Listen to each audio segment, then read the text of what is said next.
को प्राप्त करके उन्होंने निवेदन किया है कि तम दृष्ट्वा सहसोत्थाया प्रोचु प्रांजल्या स्त्रियः वयम करिस्तुभ्यं साधिना करवाम किम। तो आज्ञा करी माता ने कि ठीक है, सेवा करिए। तो उन्होंने इस प्रकार के उबटन शरीर पर लगाए हैं कि माता अपने पिता के घर से राजकन्या के रूप में जैसे आई थी उससे भी सुंदर स्वरूप को प्राप्त हो गई। आज कामदेव की पत्नी रति को लज्जित करने लगी और माता देवहूति बिंदु सरोवर से निकल के बाहर आई हैं। दिव्य स्वरूप हो गया। काम की पत्नी रति भी लज्जित हो जाए ऐसा दिव्य देह सौंदर्य से युक्त, और सैकड़ों दासियां पीछे चल रही हैं। जैसे ही ऋषि ने कहा प्रवेश कीजिए, बोले स्वामी आगे पति होना चाहिए और आप तो अब भी बाबा जी बने खड़े हैं। ऋषि कर्दम ने भी अपने योग बल से अपने स्वरूप को परिवर्तित किया और कामदेव के समान सुंदर बन गए। अपनी गृहिणी देवहूति का हाथ पकड़ा है और पाणी ग्रहण करके भवन में प्रवेश किया। कामक विमान में प्रवेश करके गए, दासियां साथ में गई हैं और जैसे ही प्रवेश किया है महाराज, पहुंच करके सुखदेव जी कहते हैं परीक्षित मन में विचारा धन्यो मेरी गिरि देख शिखरे। सुमेरुगिरि पर्वत और मंदिराचल के ऊपर स्वच्छंद विचरण की कामना की है तो विमान उड़ करके सुमेरुगिरि पर्वत पर पहुंच गया, जहां देवता स्वच्छंद विचरण करते हैं। इंद्रादिक देवताओं के भ्रमण स्थल पर विहार किया, वर्षों तक रहे, कई वर्षों। वहां विहार करने पर इनको 9 कन्याएं प्राप्त हुई। 9 बेटियां मानो 9 निधियां ही इनकी पुत्री बन के आ गई हों। ऋषि कर्दम ने कहा कि देवी कहाँ तुम विवाह नहीं करना चाहते थे, लेकिन पिता की अनुमति से हमने तप करके पिता की आज्ञा के अनुपालन के लिए तुमसे विवाह किया, और आज हमारे यहाँ 9 संतानें हो गई, फिर भी वैराग्य नहीं होता। अरे धिक्कार इस विषय को जो कि अपने प्रति इतनी आकर्षण शक्ति बना लेता है कि इसे छोड़ने का मन नहीं होता। न कजातु कामा कामानाम उपभोगे न साम्यति। ये वासना भोगने से समाप्त नहीं होती, इसलिए इसको त्यागना ही पड़ेगा। देवी हम वैराग्य लेना चाहते हैं। माता देवहूति ने कहा स्वामी मैं आपको रोकने में समर्थ नहीं हूं, मैं तो आपकी सेविका हूं, लेकिन निवेदन करती हूं कि मैंने सुना है शास्त्रों से कि स्त्री को कभी स्वतंत्र नहीं रहना चाहिए, और मैं अकेली नहीं, अब तो मेरी 9 बेटियां भी हैं। जब स्त्री को जीवन में स्वतंत्र नहीं रहना चाहिए, बिना आश्रय के स्त्री न रहे, ये शास्त्र कहता है, क्योंकि स्त्री बहुत मूल्यवान है। जो ज़्यादा मूल्यवान होता है उसे स्वतंत्र नहीं छोड़ा जा सकता। जैसे आपके घर में आप जाएंगे तो फाइबर के बर्तन, स्टील के बर्तन, कांसे के बर्तन, पीतल के बर्तन कहीं भी अलमारियों में मैदान में रखे मिल जाएंगे, लेकिन किसी के घर में 5 तोले का 7 तोले का हार हो, करधनी हो और कंगन हो तो कभी खूंटी पे टंगे देखे कि ये टंगे हार भी और कंगन नहीं, उन्हें तो घर का मुखिया या तो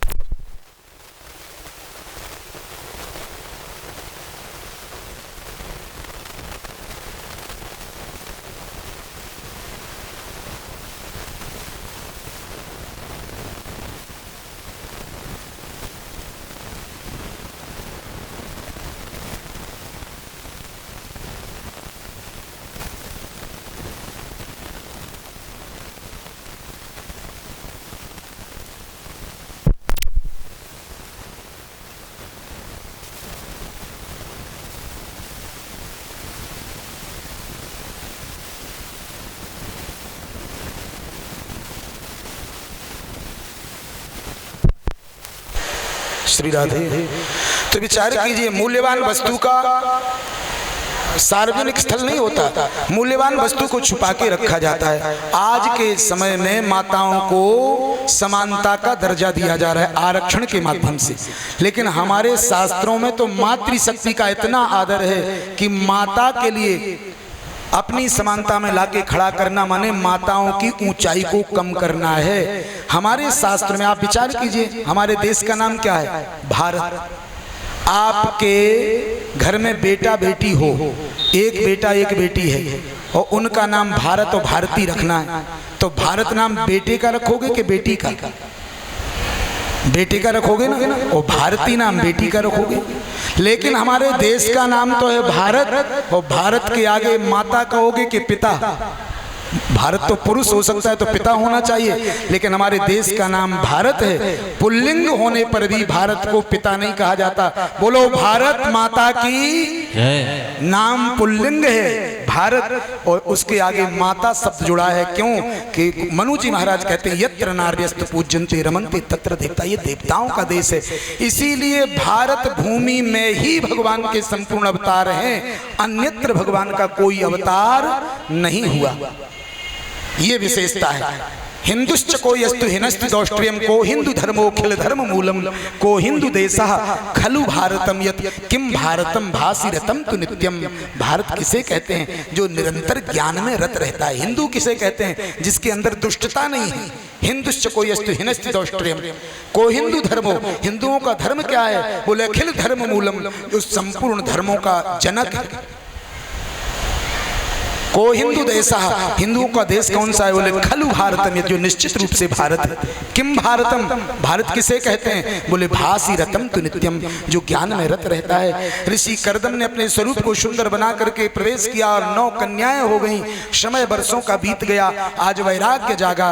हम तो देवी वैराग्य लेना चाहते हैं। माता देवहूति ने कहा स्वामी मैं आपको रोक नहीं सकती, लेकिन धिक्कार है मुझ जैसी स्त्री को कि आप जैसे परम ज्ञानी पुरुष को पति के रूप में पाकर के भी मैंने मुक्ति की साधना नहीं कर पाई। धिक्कार है मेरे जीवन को, मैं विषय भोगों में ही लगी रही। तब तो ऋषि कर्दम ने कहा मां खेदो राजपुत्री, अरे राजपुत्री खेद मत करो।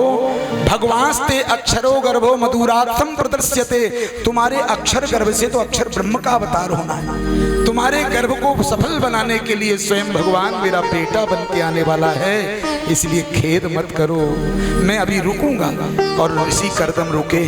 कुछ समय के बाद तस्याम बहुतिथे काले भगवान मधुसूदना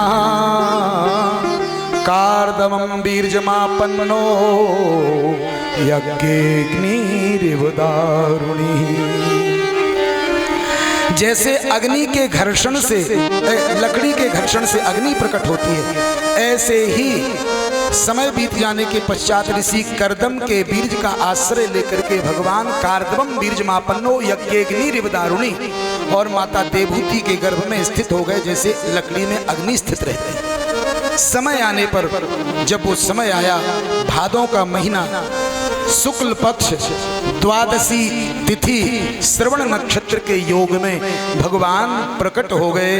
बोलिए वामन भगवान की, बोलिए कपिल देव भगवान की। भगवान कपिल का अवतार हो गया। और भगवान जब कपिल प्रकट हुए तो कपिल जी के प्रकट होते ही ऋषि कर्दम एकांत में गए हैं और जाकर के महाराज उनके चरणों में प्रणाम किया। माथा टेक करके प्रणाम करके कहा मुझे आज्ञा दीजिए, मैं जाना चाहता हूं।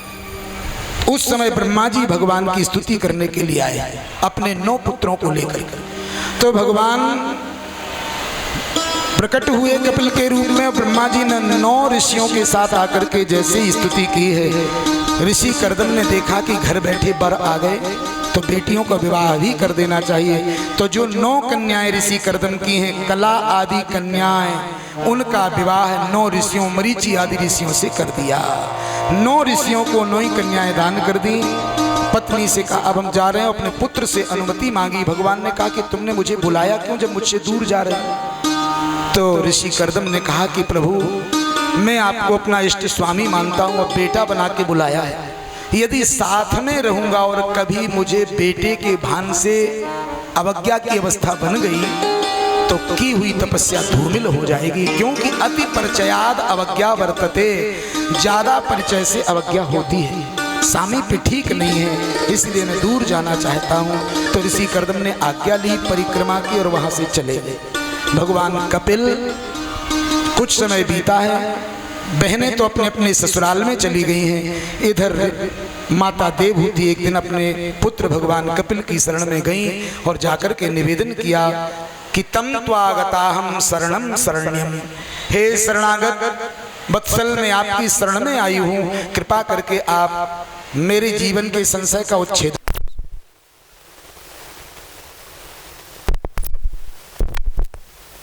मन जो है चलायमान रहते हैं। बोलिए भागवत भगवान की। और जैसे ही महाराज माता ने आकर के कहा कि मैं आपकी शरण में आई हूँ, मेरे संशय का उच्छेदन कीजिए। कहा क्या चाहती हो माता? तो कहा हे भगवान कृपा करके ये बतलाइए कि आपकी प्राप्ति का कोई साधन ऐसा हो कि संसार के माया जाल को काट करके आपको प्राप्त किया जा सके। तो भगवान ने कहा एक नहीं दो साधन हैं। हम और आप जो संसार में मैं और मोर तोड़ते माया, एक माया का जाल है जो दिखाई नहीं देता, लेकिन मैं और मेरे के चक्कर में बंधे हैं, जिसको अपना सब कुछ अर्पित कर देते हैं। एक समय वो आता है कि वो ही हमारा परम शत्रु हो जाता है, चाहे वो पत्नी हो, पुत्र वधू हो, भाई हो, परिवार हो। ये सब संसार में केवल ये देखने में लगता है कि मेरा है, लेकिन कोई किसी का नहीं। स्वार्थ के सब साथी जग में, बिन स्वार्थ को नाही रे। वो घर की नारी कौन कहे, जब तन क्यों नारी नाही रे। तो कहा इस संसार रूपी जाल को काटने का कोई साधन? बोले है। क्या है? तो कहा भगवान कपिल ने कि माता एक नहीं दो साधन। एक का नाम तो ज्ञान है, दूसरे का नाम भक्ति है। दोनों में भेद क्या है? तो कहते हैं कि इसमें कोई भेद नहीं है। ज्ञान ही भक्ति है, नहीं कछु भेदा, ओ उभय हरहि भव संभव खेदा। भक्ति और ज्ञान दोनों में कोई भेद नहीं, गंतव्य दोनों का एक ही है, लेकिन मार्ग अलग अलग हैं। एक तो 6 महीने का मार्ग है भक्ति का, जो कि 6 महीने तक पैदल चल के जाना होगा और बिल्कुल सरलता से आराम से मार्ग पूरा हो जाएगा। और एक मार्ग है कि 6 दिन में पहुंच जाओगे, लेकिन 6 दिन वाले मार्ग में इतनी जटिलता है कि उसमें कभी तो ऐसी जगह पे चलना है कि तलवार की धार के बराबर ही जगह है, उस पर से निकल करके जाना है। कभी भयंकर खाइयों के मध्य से, बहुत संकीर्ण मार्ग से, कभी बहुत सारे हिंसक जीवों के मध्य से, जंगल से निकलना है, लेकिन 6 दिन में पहुंच जाओ। बच पाओगे तो, नहीं तो वहां तक पहुंचने में बचना ही मुश्किल। ये ज्ञान का मार्ग है। ज्ञान को पंथ कृपाण की धारा, ज्ञान का मार्ग तलवार की धार है, और भक्ति का मार्ग बहुत सरल है, समर्पण की आवश्यकता है। का दोनों में भगवान माता का स्वरूप निर्वहन करते हैं। कैसे? ज्ञानी के लिए भगवान बानरी बनते हैं और भक्त के लिए बिल्ली। दोनों के बच्चे होते हैं, लेकिन दोनों में भेद है। बानरी की विशेषता है कि बदरिया अपने पुत्र को जन्म देती है और हृदय से लगा लेती है, दूध पिलाती है और कहती है कि पकड़ के रखेगा तो मेरा है, और मैं छलांग लगाऊंगी, अगर तू मुझे पकड़े रहा तो छाती से लगा रहेगा, छोड़ दिया तो तू जान पतित हो जाएगा, गिर जाएगा। तो भगवान ज्ञानी के लिए हृदय से तो लगाते, लेकिन पकड़ते नहीं, जिम्मेवारी उसी की है, पकड़े रहे।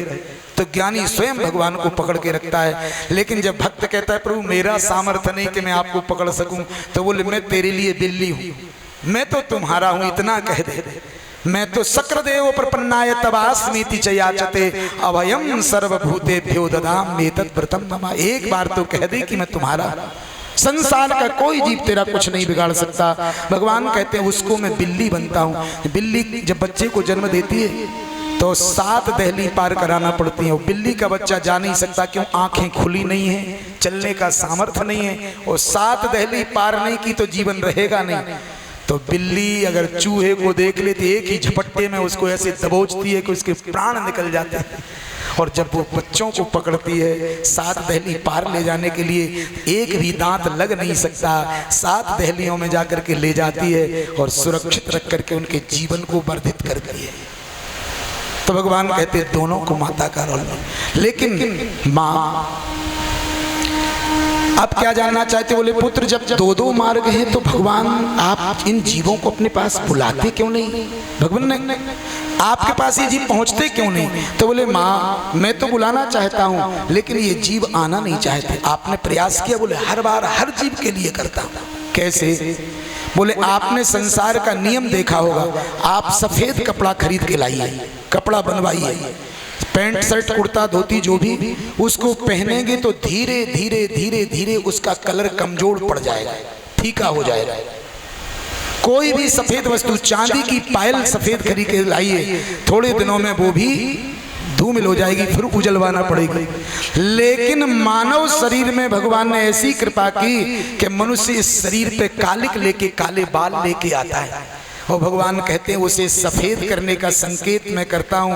जब 50-55 वर्ष का होता है तो उसके बालों को सफेद करके मैं संकेत करता हूँ कि अब तू काले संसार की काली करतूतों से परे होकर के अब अपने कर्मों को उजला बना ले, सफेद हो जा।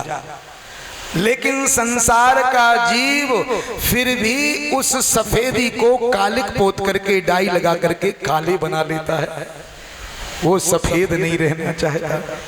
भगवान ने कहा मां मैंने संकेत किया क्या? गात्रम संकुचितम गतिर्विगलिता वृष्टे च दंतावले दृष्टिर्नश्यति वर्धते वधिरता वक्त्रम च लालायते वाक्यम नैव शृणोति बांधव जना पत्नी न शुश्रूषते हा कष्टा जरयाभिभूत पुरुषं पुत्रोपमित्रायते। माता प्रथम तो मैं अपने सेवक यमराज से कहता हूं कि मेरे इस संसारी जीव को ये मेरा है, इसलिए इससे कहो कि मेरा ध्यान करके मेरी ओर आ जाए। लेकिन यमराज अपनी दूती को भेज के संकेत तो कराते हैं। यमराज की दूती का नाम है जरा। कृतांतस्य दूती जरा कर्ण मूले समागत्य भक्ति लोका शृणुध्वम परस्त्री परद्रव्य वांछा तेजध्वम भजध्वम रमानाथ पादार विंदम। यमराज की दूती जरा जाकर के कहती है कि अरे सुन भैया, अब ये संसार तेरे लायक नहीं, तू इसे त्याग दे, नहीं तो कुछ दिन बाद ये संसारी तुझे त्याग देंगे। लेकिन जीव नहीं मानता, विश्वास नहीं करता। जरा कान के पास में आके कहती है, वो सुनता नहीं। जरा माने बुढ़ापा। सबसे पहले नियम से जो बाल सफेद होते हैं वो कान के पास में ही होते हैं। मानो कान में जरा कह रही है कि अब संसार के आसक्ति को त्याग करके भगवान से प्रेम कर। परिस्त्री परद्रव्य वांछा तेजध्वम, दूसरे की माँ बहन बेटी पे कुदृष्टि मत डाल, दूसरे के धन की इच्छा मत रख, अब तो रमानाथ के चरणारविंदों का चिंतन कर। लेकिन जीव नहीं मानता, सफेद बालों को काला कर लेता है। यमराज ने कहा प्रभु वो नहीं मानता, तो भगवान ने कहा मैं देखता हूँ। तो गात्रम संकुचितम, उसकी शरीर की स्थिति को भगवान ने, जो खूब मोटा ताजा था, उसकी चमड़ी को ढीला करके अब लटकाना शुरू कर दिया। आंखों के नीचे छोएं पड़ने लगी, अब तो आंखें बैठने लगी। धीरे धीरे करके शरीर विकृत होने लगा, बाल सफेद होने लगे, चमड़ी ढीली हो गई और कमर झुकने लगी। झुकने का मतलब भगवान कह रहे हैं कि अब संसार की यात्रा बंद करके बैठ जा। कमर झुका के भगवान के बैठ के मेरा भजन कर। लेकिन जीव नहीं मानता, घुटान लेके जबरदस्ती टेढ़ी कमर भगवान करते, वो सीधा होता। गात्रम संकुचितम गतिर्विगलिता, फिर भी चलता है। वरिष्ठे चदंतावले, भगवान ने कहा खबरदार, तू मेरा इसलिए मैं कह रहा हूं, मानेगा नहीं तो बत्ती सी झरा दूंगा। फिर भी जीव नहीं मानता, तो एक एक करके भगवान दत्ती तोड़ना आरंभ करते हैं। 2-4 दांत शेष रहे तो वो दौड़ के गया, अरे सेंगर साहब, डॉक्टर साहब क्या? बोले ये 2-4 दांत और उखाड़ के नई बत्ती फिट कर दो। नई बत्ती डॉक्टर साहब के पास। अब तो भगवान की तो अंदर ही रहती थी बुरुष मंजन के लिए, अब तो जब चाहे तब बाहर निकाल के पॉकेट में रख लेता और जब चाहे तब अंदर। भगवान ने कहा ओ भले आदमी, ये तो मुझसे आगे निकल गया। तब भगवान ने कहा क्यों नहीं मानता? बोले संसार को देखने की इच्छा रखता हूँ, संसार को देखने के लिए जाता हूँ। भगवान ने कहा दृष्टिर नश्यति, मैं तेरी आंखें ही फोड़े देता हूँ, दिखेगा नहीं तो बैठ के भजन करेगा। भगवान ने नेत्र की ज्योति कम की, फिर डॉक्टर साहब के पास पहुंचा, ऑपरेशन कराया और चश्मा लगा के आ गया। बोले लो अब तो बाण भी मारोगे तो चश्मा ही पे रह जाएगा। ऐसे करके महाराज दृष्टि नश्यति वर्धते वर्धिता, भगवान ने बहरापन बढ़ाया, कान में मशीन लगा के, फिर भी संसार को ही सुनता है, मानता नहीं। वक्त्रम चला लाए थे, अब वो समय आ गया कि कफ गिरने लगा, श्वास बढ़ने लगी, शरीर भयंकर पीड़ाओं से, अनेक रोगों से युक्त हो गया। बच्चों को सुहाता नहीं, ये दरवाजे में चारपाई पड़ी है, यही थूकते रहते हैं। पीछे जा गाय भैंस बनती है, गौशाला में डाल दो, तो वहां उनकी चारपाई, फटे गद्दे, टूटी खटिया पर लिटा दिया। अब हाथ पैर क्रियाशील नहीं, कमजोर पड़ गए हैं। वहां डांस मच्छर इतने कि खूब सेवा कर रहे हैं। अगर वो पत्नी से भी जल के लिए इशारा करते हैं तो पत्नी कहती नाती को खिला रही हूं, बैठे रहो, जाती नहीं। तो विचार करते हैं, हा कष्टा जरया विभूत पुरुषम पुत्रोपमित्रायते। हाय रे बुढ़ापे, आज तूने क्या कर दिया। जो पत्नी मेरे सारे पर नाचती थी वो आज मुझे जल देने को तैयार नहीं है। जो बेटे मुझे दूर से देख करके पिताजी पिताजी कह करके दौड़ के मुझसे आके मिलते थे, मुझसे चिपक के मिलते थे, आज वो मेरी बात सुनने को तैयार नहीं है। कैसा समय आ गया, अब समझ में आया। तब तक बोल थक गया, प्राण निकलने का समय आया। बच्चों ने देखा कि लोग कहेंगे कि बताओ कहाँ डाला है पिताजी को। तो आज सुंदर से बेड पर बढ़िया सा गद्दा, बेडशीट, तकिया लगा करके इत्र छिड़क दिया, नए से वस्त्र पहना दिए, स्नान ध्यान करा के लिटाया और लोगों में सूचना कर दी कि अब हमारे पिताजी जाने वाले हैं, आके मिल जाइए। लोग आने, अरे भैया खूब सेवा कर रहे हो, कितनी सुंदर व्यवस्था है। और उन्हें क्या पता कि अभी तक डांस और मच्छर जो है इनकी सेवा करते रहे, ये तो अभी अभी हुई है। ऐसी स्थिति में आकर के अंतिम समय में ये होता है कि धनानि भूमनऊ, उसका बोल थका, यम के दूत आए, फांसी में जकड़ा, भयंकर वेदना हुई। धर्म किया नहीं था तो यमराज के दूतों ने जब पकड़ के उसके प्राणों को खींचा तो सैकड़ों बिच्छुओं के काटने का कष्ट हुआ। उस वेदना से मल का त्याग कर दिया, प्राण निकल गए। चिल्ला रहा है, कोई सुन नहीं रहा, क्योंकि अब तो वो प्राणों की बात कोई सुनता नहीं है। सूक्ष्म शरीर प्राप्त हो गया है यातना के लिए। और जैसे यमदूत उसे 99,000 योजन मार्ग दक्षिण दिशा में नरकों की ओर ले जाते हैं। इधर जो धन जीवन में उसने कमाया था वो सब भूमि में गढ़ा रह गया। पशु गौशाला में बंधे रह गए, वाहन गैरेज में खड़े रह गए। धनानि भूमनऊ पशुश्च गोष्ठे नारी गृह द्वार। जिस पत्नी के लिए पूरा जीवन गारा, वो पत्नी घर के दरवाजे पे ही प्रणाम करके घर में लौट गई। जिन बच्चों के लिए सब कुछ जीवन में कमा के दिया, वो शमशान तक गए, चिता बना करके उसमें आग लगा करके शरीर को धू धू करके जला के लौट के घर आ गए। जिस शरीर को काजू बादाम खा करके पोषित किया था, घी पी करके, वो शरीर भी केवल चिता तक गया। और चिता में जाने के बाद शरीर भी जल गया। परलोक की यात्रा में ये शरीर भी नहीं रहा। तो धर्मानुगो गच्छति जीव एका, परलोक में केवल धर्म ही जाता है। धर्म जो व्यक्ति कर लेता है वही उसके साथ होता है। चली जा रही है उम्र धीरे धीरे, चली जा रही है उम्र धीरे धीरे, पल पल युवा पहर धीरे धीरे। जय हो, ताली सेवा। पल पल युवा पहर धीरे धीरे, चली जा रही है उम्र धीरे धीरे, चली जा रही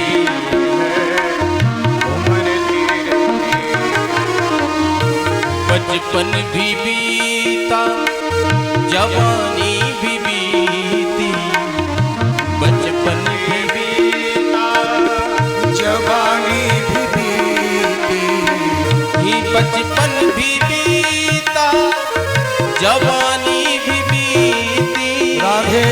बचपन भी बीता, जवानी भी बीती, बचपन भी बीता, जवानी भी बीती, बचपन भी बीता, जवानी भी बीती, बुढ़ापे का होगा असर धीरे धीरे, बुढ़ापे का होगा असर धीरे धीरे, चली जा रही है उम्र धीरे धीरे, चली जा रही है। ताली बजाते उम्र धीरे धीरे, तेरे हाथ पाँव बल ना रहेगा, तेरे हाथ पाँवों में बल ना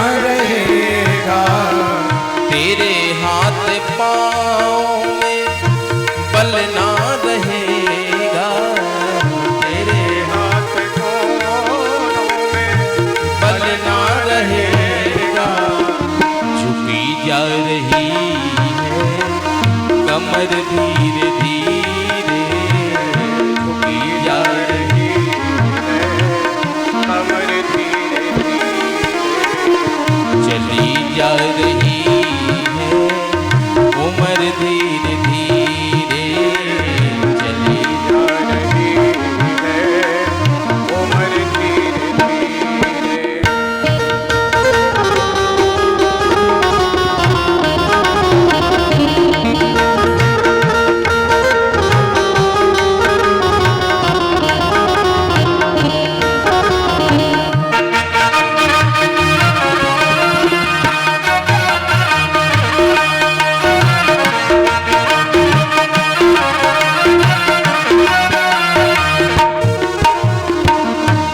शिथिल अंग होंगे जब एक दिन तुम्हारे, शिथिल अंग होंगे जब एक दिन तुम्हारे, फिर बंद होगी नजर धीरे धीरे, चली जा रही है उम्र धीरे धीरे।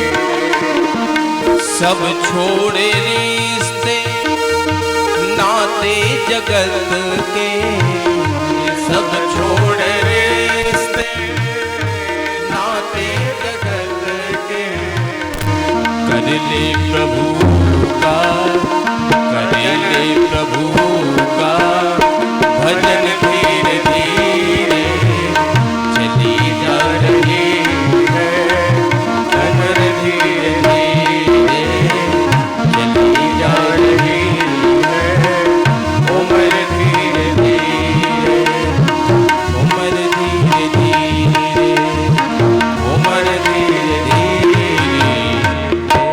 इस प्रकार भगवान श्री कपिल जी कहते हैं कि हे माता, ये जीव के लिए मैं दोनों प्रकार से, एक के लिए ज्ञानी के लिए मानवी और भक्त के लिए बिल्ली बनता हूँ, लेकिन बात ये है कि ये जीव के लिए संकेत भी करता हूँ, मेरी ओर आना नहीं चाहता। जब इसका देहांत हो गया तो ये जब तक जो कर्म किए थे उनको भोगने के लिए नरक में वास करता है। 28 प्रकार के नरक हैं, वहाँ से इसके पापों के दंड को देकर के पुनः संसार में भेजते हैं। तो पापी व्यक्ति 84 लाख योनियों को पार करते करते करते करते कभी मानव योनि को प्राप्त होता है। कर्मणा दैव नेत्रेण, जब पुंसो रेता कणाश्रया, पुरुष के वीर्ज का आश्रय लेकर के स्त्री के गर्भ में जाता है। और गर्भ देखिए, यहाँ अल्ट्रासाउंड की चर्चा है। जो अल्ट्रासाउंड आज आप देख रहे हैं वो पूरी चर्चा भगवान कपिल माता देवहूति से कहते हैं कि तस्याम, बहुत समय बीत जाने के बाद कर्मणा दैव नेत्रेण, अपने कर्म को भोगते भोगते जब मानव देह तक पहुंचा तो कर्मणा दैव नेत्रेण पुंसो रेता कणाश्रया, पुरुष के वीर्ज का आश्रय लेकर के स्त्री के गर्भ में जाता है। और एक रात्रि में स्त्री पुरुष के मिलन से जो माँ के गर्भ में इसकी स्थिति होती है वो कललम तो एक रात्रेण तु कललम, कलल संज्ञा कहलाती है।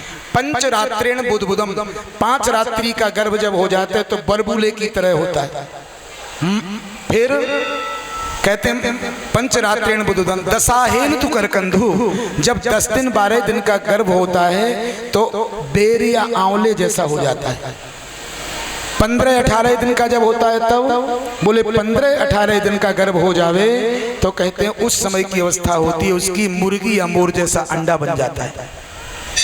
मासेन तु स्रोत, 1 महीने का जब गर्भ होता है तो 1 महीने में उस अंडे की 1 महीने की अवधि जब हो जाती है गर्भ में प्रवेश करने से उस समय उसमें से सिर निकलने लगता है। मासेन तु स्रोत, सिर का चिन्ह निकलने लगता है। द्वाभ्याम, 2 महीने का समय होने पर हाथ और पैरों के चिन्ह निकलते हैं।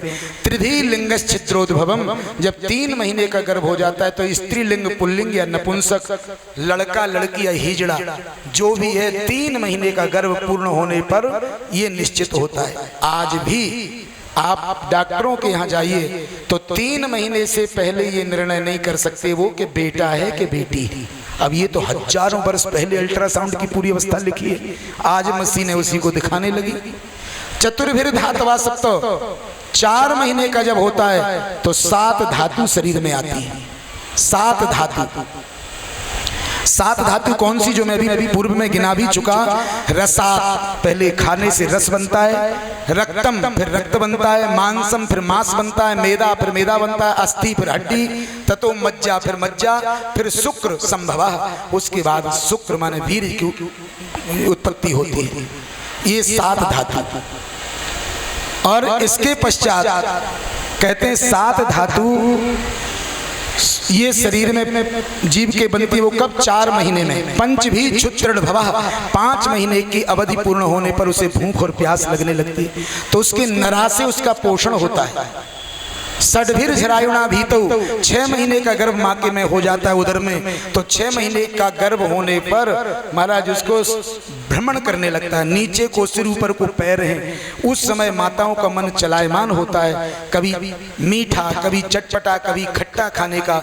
और कई माताएं तो उस अवस्था में खेतों की काली मिट्टी के डेले भी खा जाती हैं।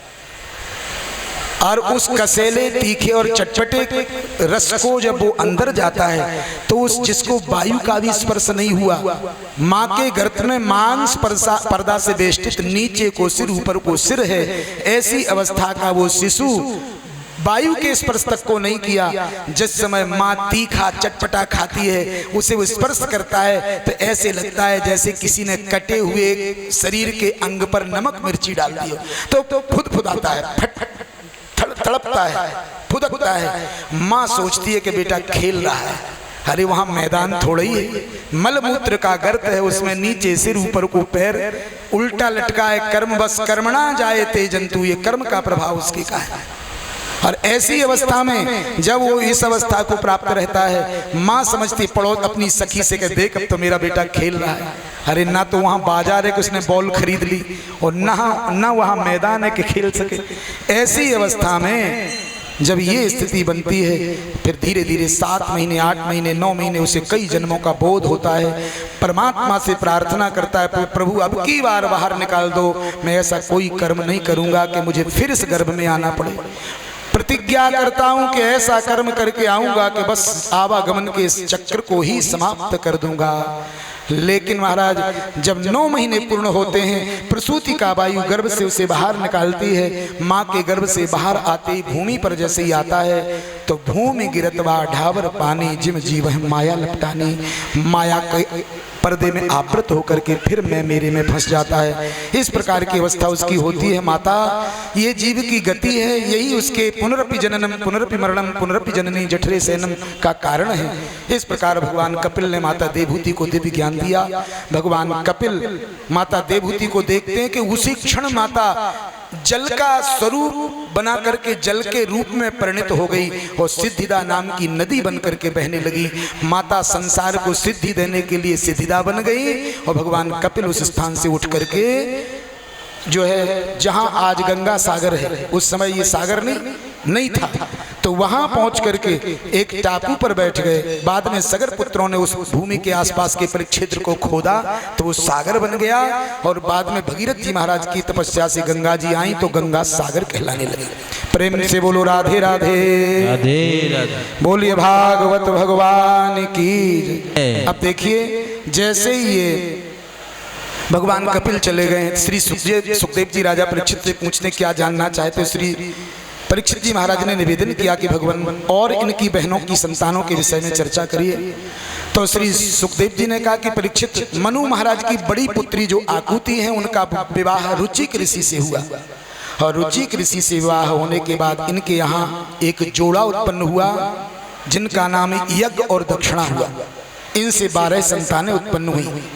आगे सबसे छोटी कन्या प्रसूति का विवाह, कहते हैं प्रसूति का विवाह दक्ष के साथ में हुआ, जो ब्रह्मा जी की मानसिक सृष्टि में जन्मे दक्ष हैं। उनके साथ विवाह होने के पश्चात 16 कन्याओं का जन्म हुआ। उन 16 कन्याओं में से 13 कन्याओं का विवाह धर्म से किया गया। एक कन्या अग्नि को दी जिसका नाम स्वाहा है।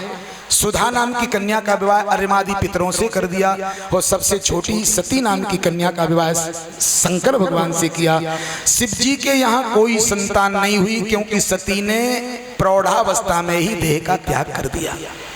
बाद में वही सती अपने पिता के द्वारा पति के तिरस्कार को न सह करके यज्ञ में देह त्याग करके भगवान शिव जी का चिंतन करते देह का त्याग किया। दूसरे जन्म में हिमांचल की पुत्री पार्वती बन के आई, फिर तप किया और भगवान शंभु से उनका विवाह हुआ। तब 2 संतानें हुई। ज्येष्ठ पुत्र का नाम कार्तिकेय हुआ और लघु पुत्र को गणेश जी के नाम से जाना जाता है। बोलो पार्वती मैया की जय। इसी प्रकार से आगे जो माता देवहूति के गर्भ से ऋषि कर्दम ने 9 कन्याएं प्राप्त की थी, उनमें बड़ी बेटी का नाम कला था। कला का विवाह मरीचि ऋषि से हुआ। उनके यहाँ पूर्णिमा और कश्यप नाम की संतानें हुई। पूर्णिमा और कश्यप के द्वारा ही सारी सृष्टि का विस्तार हुआ है महाराज।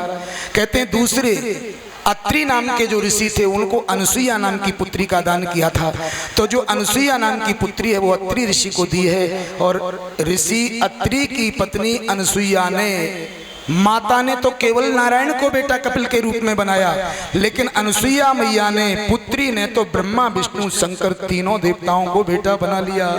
क्या बोले? हाँ। तो कृपा करके बोले इनकी कथा थोड़ा विस्तार से सुनाइए कि ये तीनों देवता एक ही दंपति के पुत्र बन करके कैसे आए। जैसे ही निवेदन किया तो श्री सुखदेव जी राजा परीक्षित को कहने लगे कि सुनिए क्या। जैसे ही महाराज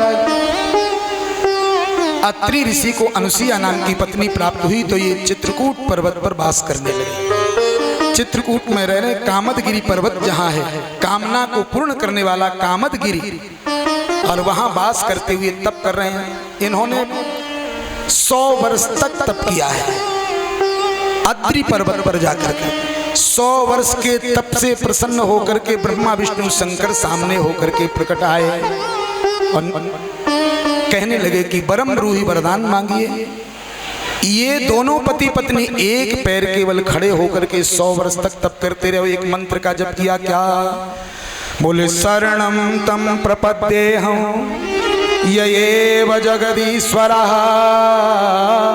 प्रजामात्म समां मह्यं प्रयच्छत्विति चिंतयन्। इस प्रकार का चिंतन कर रहे थे कि हम उसे एक ब्रह्म की शरण में हैं जो संसार का कारण है, जिसके कारण ये संसार है। शरणम तम प्रपद्येहं य एव जगदीश्वरः, जो जगत का एक ही ईश्वर है, हम उसकी शरण में हैं। और क्या चाहते हैं? बोले प्रजाम आत्म समां मह्यम, वो अपने समान संतान हमें दे। तो जैसे ही ये जप करते करते 100 वर्ष हुई कि ब्रह्मा विष्णु शंकर तीनों देव आके कहने लगे वरम ब्रूहि। तो ऋषि ने कहा कि हमने तो एक का ध्यान किया है, तुम तीन कैसे? तो ब्रह्मा विष्णु शंकर ने कहा कि तुम जिस एक का ध्यान कर रहे हो हम तीनों मिलकर के वो एक होते हैं, इसलिए जो तुम्हारी इच्छा हो तो मांग लो। तो बोले हम तो तुम्हारे समान पुत्र चाहते हैं। तो त्रिदेवों ने तथास्तु कह दिया और चले गए। और ऋषि अत्रि और अनसुईया दोनों अपने स्थान पर आ गए। कामदगिरी पर्वत पर चित्रकूट में आकर के वास करने लगे। बरसें बीत गईं, लेकिन ब्रह्मा जी सृष्टि में भूल गए, भगवान नारायण पालन में विस्मृति कर गए, और जो है शंकर भगवान समाधि और संहार के कारण विचार नहीं कर पाए कि हमने किसी को वर दिया है। जब ये त्रिदेव भूल गए तो देव ऋषि नारद ने स्मरण कराने के लिए बीणा को उठाया और बीणा बजाते हुए चल दिए। श्रीमन्नारायण श्रीमन्नारायण श्रीमन्नारायण